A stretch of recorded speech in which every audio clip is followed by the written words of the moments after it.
Today officially marked the beginning of the USMCA, the new trade agreement between the U.S., Mexico, and Canada. The agreement replaces NAFTA, which President Trump called, quote, the worst trade deal ever. But how much does this really change with this new agreement? To get a better understanding, we spoke with Zabe Sheikh, Consul General of Canada, and Juan Ciscomani, Governor Ducey's Senior Advisor for Regional and International Affairs. Gentlemen, thank you so much for joining us on this big day for trade in North America. Juan, we'll start with you. Give us a definition. What is the USMCA?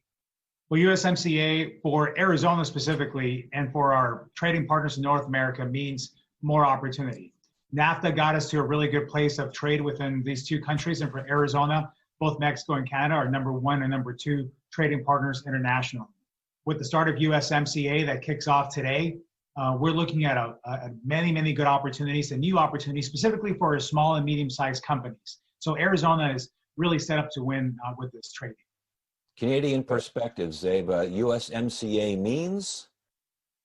Well, it means certainty, and it means the most modern agreement in global history on world trade. This makes allowances and provisions for the digital economy. It really shores up labor standards.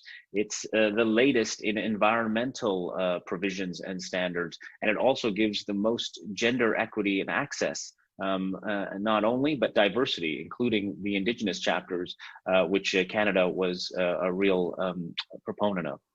And as far as Canada is concerned, starting today, what changes? Well, what changes is that, especially when it comes to the Canada-Arizona connection, there's 500 Canadian-owned companies employing about almost 23,000 Arizonans. Whether they're tech companies, whether they're manufacturing companies, and as Juan mentioned, the SMEs, and even utilities like EPCOR.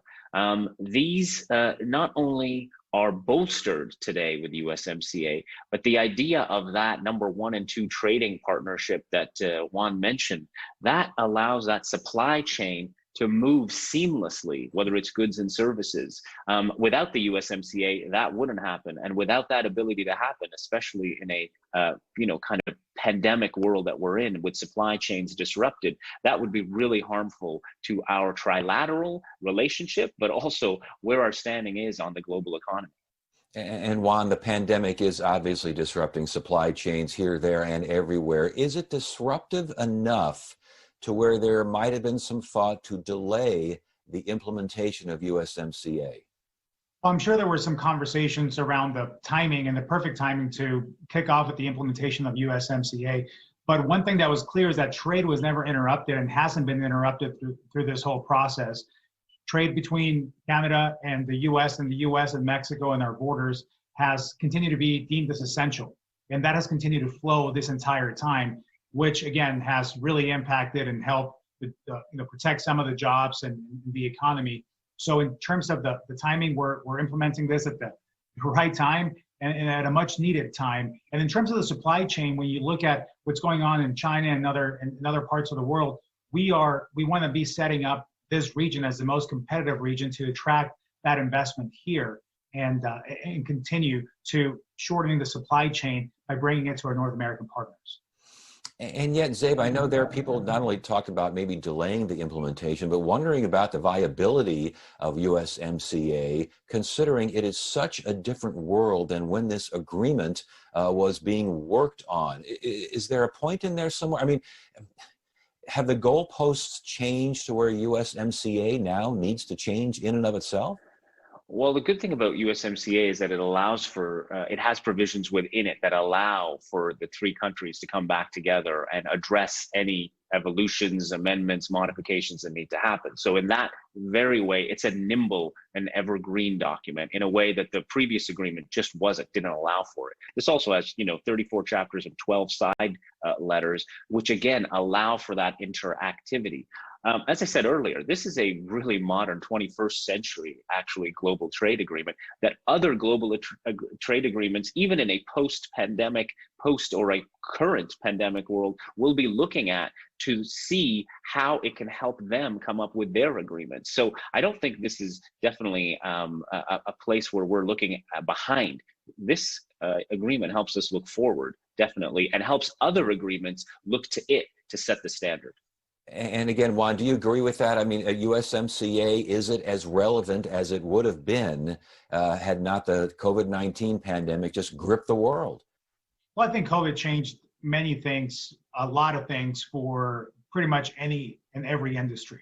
USMCA, no exception. But this goes back to the way that it was framed, and to the consul's point, that has enough flexibility in there where it allows for changes. Obviously, no one predicted a change or an impact like what COVID would do. Nevertheless, there are measures in there that allow for that flexibility and that conversation between the three countries to make changes and amendments and adapt. And I shouldn't say amendments, but no, adaptions to the carry forward and the implementation of the agreement. I just wanted to say that, as we look to post-pandemic recovery, reset of the economy, it's going to be agreements like USMCA that are going to actually help not just our trilateral relationship, but the rest of the global economy start resetting. We need these kinds of agreements to be in place to take us into the next phase, which is necessary. And last question, Zay, this is for you relatively quickly here. We've talked about Arizona and Canada. Obviously, the connection is there. Arizona's connection with Mexico, that is very obviously strong and getting stronger. What about Canada and Mexico? Well, through this agreement, that's a great question. Actually, because of the negotiations of this agreement, and I know that I wasn't part of that negotiating team, but our great relationship that we have now with Mexico has happened because of the negotiations. Actually, while NAFTA was happening, the relationship was kind of matter of fact. But this has actually shored up the relationship and allowed for that supply chain, goods and services to pass through much with greater ease. So I think it's going to be amazing for all three countries. All right, Zabe Sheikh, General Counsel to Canada, Counsel General to Canada, I want to get that right, and Juan Ciscomani from the Governor's Office. Gentlemen, good to have you both. Thanks for joining us. Happy Canada Day. Happy 4th of July. Thanks. Same to you, Zabe.